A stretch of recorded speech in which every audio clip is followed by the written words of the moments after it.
नमस्कार बंधुरा रूपा simple and daily लाइफे आपनादेर सबाइके अनेक अनेक स्वागत। आज आमी एकटा भर्तार रेसिपि निये चले एसेछि। आमार आजकेर रेसिपि मूलो शाक भर्ता। शाक माने ভিটামিন আর প্রোটিন। मूलो শাক কিন্তু একটা অন্যরকম গন্ধ থাকে বলে অনেকেই বাড়ির পছন্দ করেন না, কিন্তু এইভাবে যদি मूलो শাক ভর্তা রেসিপি তৈরি করেন বন্ধুরা, গ্যারান্টি দিয়ে বলছি তারা কিন্তু প্রত্যেকে চেটে পুটে এই রেসিপি খেয়ে নেবে গরম ভাতের সাথে, বুঝতেই পারবে না যে এটা মূলো শাকের রেসিপি। তাহলে আসুন বন্ধুরা কিভাবে তৈরি করেছি দেখতে থাকুন। নতুন বন্ধুদের বলছি প্লিজ বন্ধুরা আমার চ্যানেলটা সাবস্ক্রাইব করে আমার পাশে থাকুন, আর পুরনো বন্ধুদের আমার অনেক আন্তরিক ভালোবাসা। রেসিপির জন্য এখানে আমি বেশ কিছুটা মূলো শাককে ভালো করে কেটে ধুয়ে জল ঝরিয়ে নিয়েছি। পরিমাণে অনেকটাই আছে, দেখতে পাচ্ছেন। শাক কিন্তু আমাদের বাড়িতে সবাই একটু বেশি ভালোবাসে, বিশেষ করে আমার কর্তা মশাই, তাই পরিমাণটা একটু বেশি আছে। কড়াইতে আমি দিয়ে দেব তেল, দিয়ে দেব আমি সর্ষের তেল, 2 টেবিল চামচের মতো সর্ষের তেল আমি দিয়ে দিলাম। তেল গরম হলে তেলের মধ্যে দিয়ে দিচ্ছি আমি 5-6 কোয়া রসুন, আর দিয়ে দিচ্ছি একটা বেশ মাঝারি সাইজের পেঁয়াজকে কুচো করে নিয়েছি, আর দিয়ে দিচ্ছি আমি 3টে কাঁচা লঙ্কা, দিয়ে দিচ্ছি একটু নুন।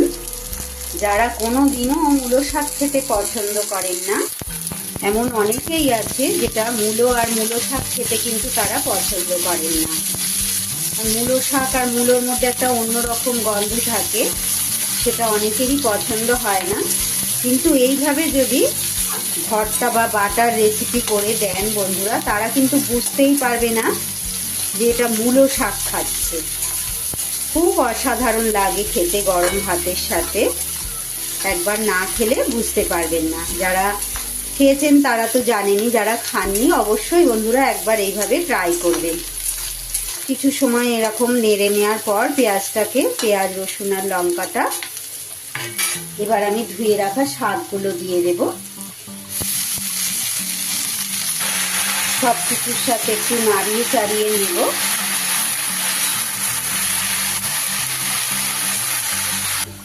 গ্যাসটা কমিয়ে আমি একটা চাপা দিয়ে দেব। ঢাকাটা খুলে একটু দেখে নেব, জলটা কিন্তু শুকিয়ে গেছে আমার শাকের অনেকটাই। আমি গ্যাস কমিয়ে চাপা দিয়ে রেখেছিলাম। মূলো শাক বন্ধুরা একটু কিন্তু সিদ্ধ হতে সময় লাগে। মোটামুটি সিদ্ধ আমার হয়ে গেছে। গ্যাসটা নিভিয়ে আমি এবার এটাকে ঠান্ডা করে নেব। ঠান্ডা করে একটা মিহি পেস্ট তৈরি করে ফিরে আসছি আপনাদের সামনে আবার। মূলো শাকটা কিন্তু আমি একটা মিহি পেস্ট তৈরি করে নিয়ে চলে এসেছি। গ্যাসে কড়াই বসিয়ে দিয়ে দিচ্ছি একটু কালো জিরে ফোড়ন। সর্ষের তেল দিয়েছি আমি। ভর্তা রেসিপি সবসময় সর্ষের তেল দিয়েই কিন্তু ভালো লাগে খেতে। ফোড়নটা হয়ে গেলে আমি এবার বেটে রাখা পাতাটা দিয়ে দিলাম। ওর মধ্যে দিয়ে দিচ্ছি একটু গুঁড়ো হলুদ, হলুদটা আপনারা আগেও দিতে পারেন। দিয়ে দিচ্ছি খুব সামান্য একটু চিনি, যেহেতু শাক তাই একটু চিনি না দিলে স্বাদটা ব্যালেন্স হবে না। সব কিছু খুব ভালো করে মিশিয়ে নিচ্ছি। মূলো শাকটা কিন্তু শাক মানেই কিন্তু প্রোটিন আর ভিটামিন, তাই সব রকম শাক দিয়ে আমাদের খেতে হয়, তার মধ্যে মূলো শাকটাই কিন্তু একটু বেশি ভিটামিন, আপনারা সবাই জানেন।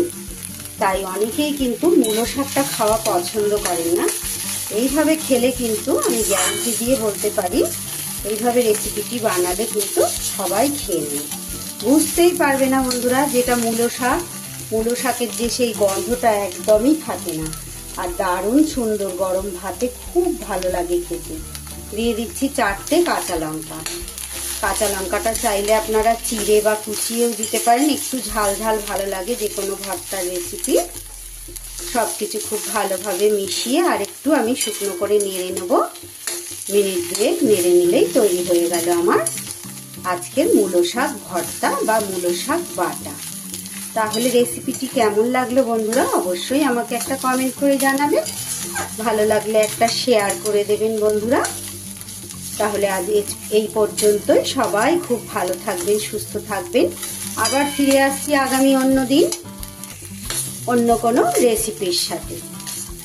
টাটা বন্ধুরা।